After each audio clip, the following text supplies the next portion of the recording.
4 plaintes ont été déposées en mars 2016 à la Cour du Québec concernant la présence de poussière d'amiante dans l'école Gabriel-Lecourtois à Sainte-Anne-des-Monts. On joue avec la santé des enfants, on joue avec la santé du personnel, et ça, c'est déplorable. Il faut absolument, mais je dis bien absolument, qu'il se passe des gestes concrets dans nos écoles. Pour la santé publique, c'était quand même très négligeable ce qu'il y avait comme poussière d'amiante.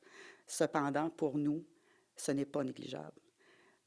Il faut s'assurer que dans les écoles où on travaille présentement, qu'on soit en sécurité, là. Selon Nathalie Fournier, les parents des élèves qui fréquentent cette école de Sainte-Anne-des-Monts sont inquiets. Une inquiétude que partage Éric Pronovo. L'amiante, à partir du moment où on ne lui touche pas, où on ne fait pas de rénovation, ça ne sort pas, c'est pas dangereux pour les gens. Mais à partir du moment où nos écoles ont besoin de rénovation, vous comprenez l'inquiétude, là. Le président du syndicat qui représente le personnel de soutien scolaire demande au ministre de l'Éducation d'investir pour régler la situation. Là, il ne faut pas se mettre la tête dans le sable. Et moi, je demande aux municipaux, parce qu'on a été capable de donner 1,3 milliard de dollars à Bombardier.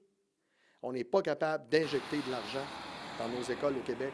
Ça, là, c'est inacceptable. Outre les amendes qui pourraient être imposées à la commission scolaire des Chic-Chocs, les syndicats veulent avant tout qu'on assure la sécurité du personnel et des enfants. Nous, ce qu'on veut, c'est qu'ils nous donnent l'assurance qu'il y aura un protocole d'établi afin que ça ne se reproduise plus. Peu importe l'école. On l'a vécu à Gabriel-Lecourtois, à Sainte-Anne-des-Monts, et on ne veut plus que ça arrive.